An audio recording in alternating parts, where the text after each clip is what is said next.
بھائی جو next question ہے وہ یہ ہے کہ جیسا کہ ابھی کچھ کویسچنس پہلے بھی ہم نے اسی طرح کا ایک سوال پوچھا تھا، اس سے ریلیٹڈ یہ ہے کہ نیئر ڈیتھ ایکسپیرینس اکثر ہوتا ہے، کچھ لوگ کوما میں چلے جاتے ہیں یا مرنے کے قریب ہوتے ہیں. بعض لوگ یہ اپنے اکثر یہ یوٹیوب پہ بہت ساری ایسی ویڈیوز ہیں کہ جس میں لوگ اپنے ایکسپیرینس شیئر کرتے ہیں. کوئی ٹنل سے گزر رہا ہے، وہاں پہ روشنی ہے، کسی کرسچن کو بالکل مرنے کے ٹائم چرچ نظر آ رہا ہے، ہندو کو مندر اور مسلمان کو اسلام مسجد، مشرکین اور اس کو ہم کیسے لیں گے؟ کیا اگر کرسچن کو چرچ نظر آ رہا ہے تو کیا وہ تو مرتے وقت یہی بلیو کرے گا کہ میں جس دین پہ مروں وہ سچا دین ہے؟ ایک منٹ پر، یہ جو اس نے ایکسپیرینس کیا ہے یہ اس نے بتایا کس کو ہے؟ نیئر ڈیتھ ایکسپیرینس سے بچ جائیں، جس طرح کہتے ہیں نا موت بچ جائیں. ہاں ادھر ہی میں لانا چاہتا، جو بچ گیا نا اس نے ابھی تک ڈیتھ کا ایکسپیرینس نہیں کیا. ہاں نزا کے عالم میں تو وہ گیا ہی نہیں ہے، وہ قریب المر گیا نا، اس نے وہ ایکسپیرینس کیا ہی نہیں ہے. وہ تو ہمیں جب بعد میں پتا چل گیا کہ بچ گیا تو اس کا مطلب ہے وہ موت کا ایکسپیرینس نہیں کر کے آیا. موت کا ایکسپیرینس وہ کرے گا جو مرنے کے بعد دوبارہ زندہ ہو. تو کوئی بندہ ہے تو لے ایکسپیرینس. تو یہ کہنا جی وہ جو کومے میں چلا گیا اتنے سال بعد ہوا تو اس کو پتہ نہیں چلا تو مرنے کا بھی پتہ نہیں چلے گا، بھئی وہ مرنے کے ایکسپیرینس سے گزرا ہی نہیں ہے. جو بندہ اس ایکسپیرینس سے گزرا ہی نہیں ہے، ٹھیک ہے جی، وہ بندہ کس طرح کلیم کر سکتا ہے بالکل ریزیمبلنس والی دو چیزیں دیکھ کے کہ دونوں ایک جیسی ہیں؟ یہ تو کر ہی نہیں سکتا. پیتل اور سونے میں فرق آپ کو چیک کرنے کے بعد ہی پتا چلے گا نا. وہ تو نیند کو بھی موت کہا گیا ہے قرآن میں سورہ زمر کے اندر. تو آپ یہ کہیں گے کہ میں موت کا ایکسپیرینس کر کے آیا ہوں؟ قرآن تو یہی کہہ رہا ہے نا. بخاری میں حدیث ہے کہ صبح اٹھ کے نبی اسلام کیا دعا مانگتے تھے؟ الحمدللہ الذی احیانا بعد ما اماتنا. تمام تعریفیں اس کے لیے جس نے مرنے کے بعد دوبارہ زندہ کیا. تو مرنے کا ایکسپیرینس تو آپ روزانہ کر رہے ہیں. تو اگر کوئی بندہ مر رہا ہے اسے کوئی اور بندہ دیکھ رہا ہے تو وہ بندہ اس وقت بول رہا ہے کہ سرکار تکلیف سے وہی گزر رہا ہے. ہاں جو کہتے ہیں نا جناب کہ جی ہم دل و جان سے آپ کے ساتھ ہیں. سرکار جب آپ لا علاج ہو کے بیڈ کے اوپر پڑے ہوئے ہوں گے نا، آپ کی اولاد، آپ کے ماں باپ، کوئی آپ کا بخار بھی نہیں شیئر کر سکتا کہ حضرت ایک دن کے لیے آپ کی تکلیف میں کاٹ لیتا ہوں، دوسرے دن کے لیے میرا کزن کاٹ لے گا، تیسرے دن آپ کی بیوی کاٹ لے گی. نہیں، تکلیف اسی بندے نے کاٹنی ہے. کوئی دوسرا دیکھ کے کیا بتا سکتا ہے کسی کے بارے میں؟ اور تیسری بات یہ ہے، یہ ہر فرقے والا کہتا ہے جی مردے وقت انہوں نے کلمہ پڑھ لیا سی. تو کیا بریلوی ان کا ایمان مان لیں گے؟ وہ کہیں گے کلمہ تو پڑھا ہے لیکن وہ اسی طرح کا کلمہ ہے جو وہ عام زندگی میں پڑھتے تھے. تو موت کے وقت کو انہوں نے اپنا عقیدہ تو صحیح نہیں کر لیا. تو سرکار پھر اس کو اپنے پہ بھی لگا لے کہ اگر کوئی بریلوی مرتے وقت کلمہ پڑھ رہا ہے تو اس کا یہ مطلب نہیں ہے کہ اس نے شرک کرنا چھوڑ دیا، یا کوئی دیوبندی مرتے وقت کلمہ پڑھ رہا ہے تو اس نے امام حنیفہ کی تقلید کرنی چھوڑ دی ہے. وہ اسی کے اندر رہتے ہوئے کلمہ پڑھ رہا ہے. تو یہ جو ہے نا کہ جس کا آخری کلام لا الہ الا اللہ ہوا، ٹھیک ہے، یہ جو فیصلے ہیں یہ آخرت میں ہونے ہیں، دنیا میں آپ نہیں کر سکتے.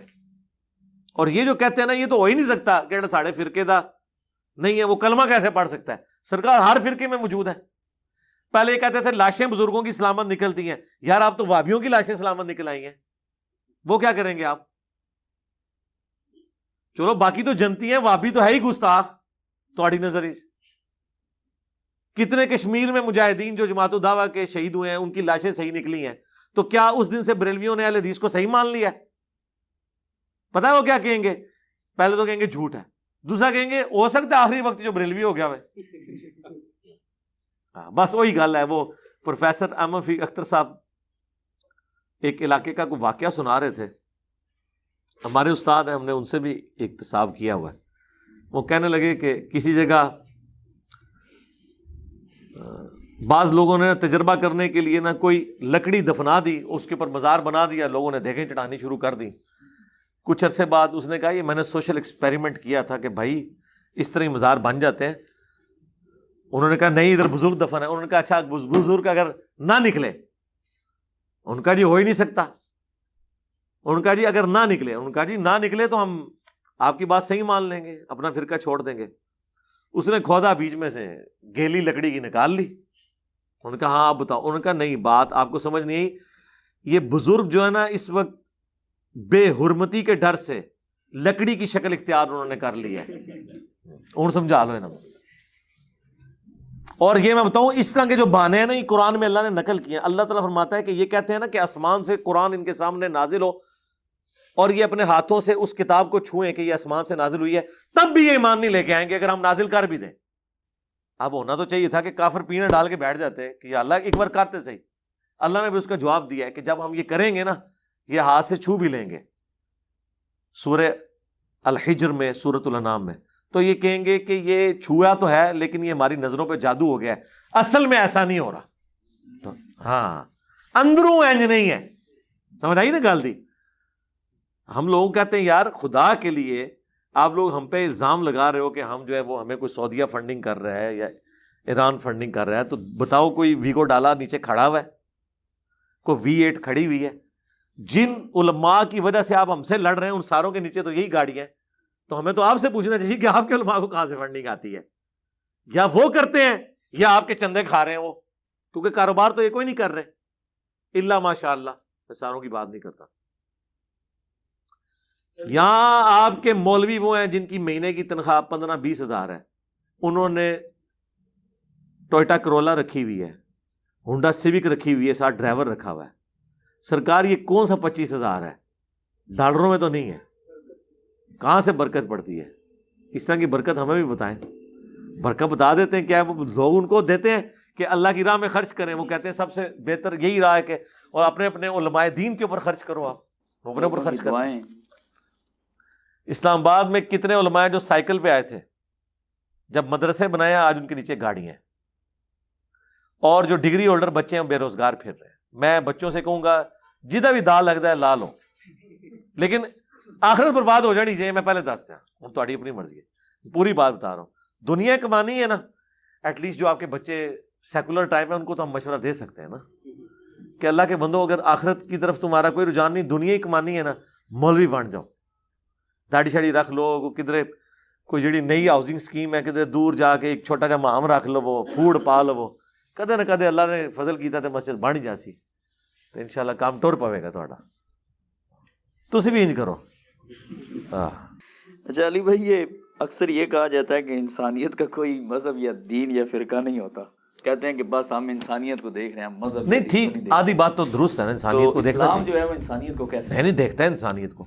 آج میں نے آیت نہیں پڑھی جس نے ایک انسان کو قتل کیا گویا اس نے پوری انسانیت کو قتل کیا، اور جس نے ایک انسان کی جان بچائی گویا اس نے پوری انسانیت کو بچا لیا۔ ہم میں جو اختلاف ہے نا وہ اس بات سے ہے، اس کی بھی غلط تعبیر سے، کہ کہتے ہیں نا انسانیت سب سے بڑا مذہب ہے، ٹھیک ہے؟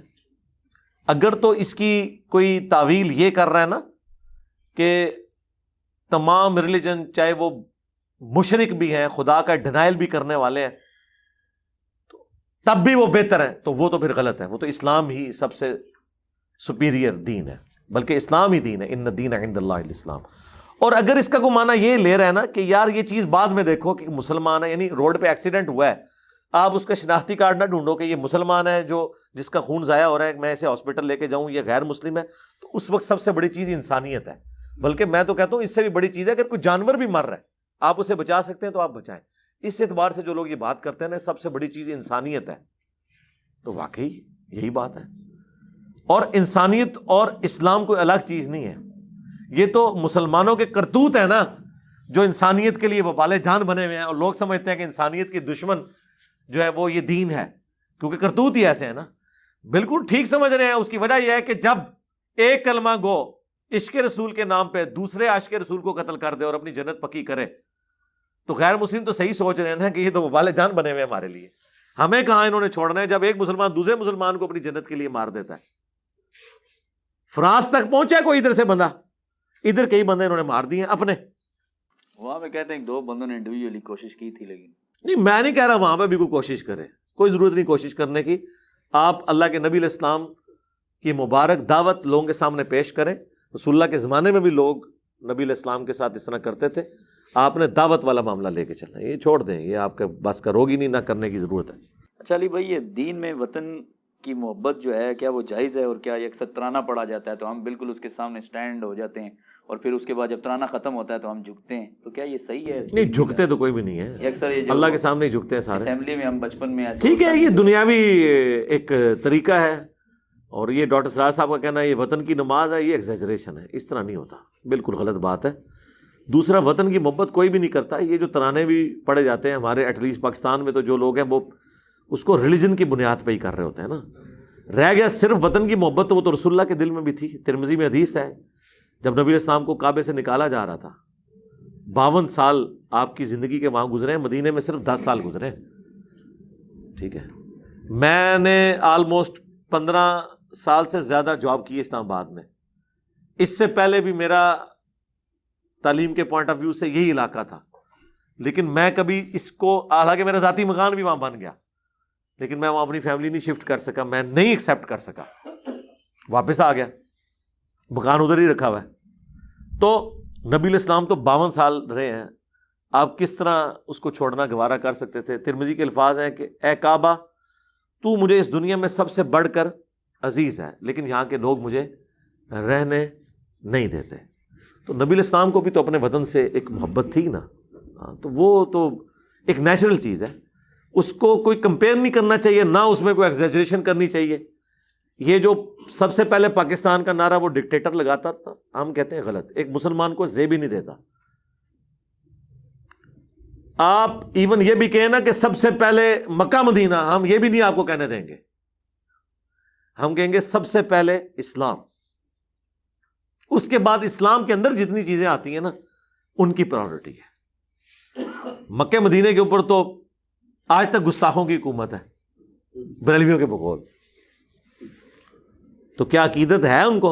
وہ مدینے کی گلیوں سے عقیدت ہے, مسجد نبوی کے ایک ایک دروازے سے, ایک ایک ذرے سے عقیدت ہے, سوائے مسجد نبوی دے امام دے. یار اللہ دے بندے ہو, مسجد نبوی کے جھاڑو, اس کے کانٹے, اس کے پھول, ٹھیک ہے جی, وہ کہتے ہیں جی ایک ایک دروازے پہ لگی ہوئی جو راکھ کے ذرے ہیں, ذرات, وہ ہماری آنکھوں کا سرما ہے. اگر کوئی بیچارہ مظلوم ہے تو مسجد نبوی دا امام ہے جہاں تمہیں 5 ٹائم اتنے نمازاں پڑھا رہا ہے, وہ کہتے نہیں اے مردود ہے, انہیں تو جہنم میں جانا ہے. اب یہ بتائیں اگر یہ خدا نہ خواستہ میں انگریزی میں جملے بولوں اور کوئی گورا سن لے تو اسلام کا کیا امیج جائے گا؟ اس وجہ سے مہربانی کرو منو انگریزی نہ ہی لیکچر دین دیو, کوئی اور پاس ہی کام ٹور پاوے. علی بھائی مسجد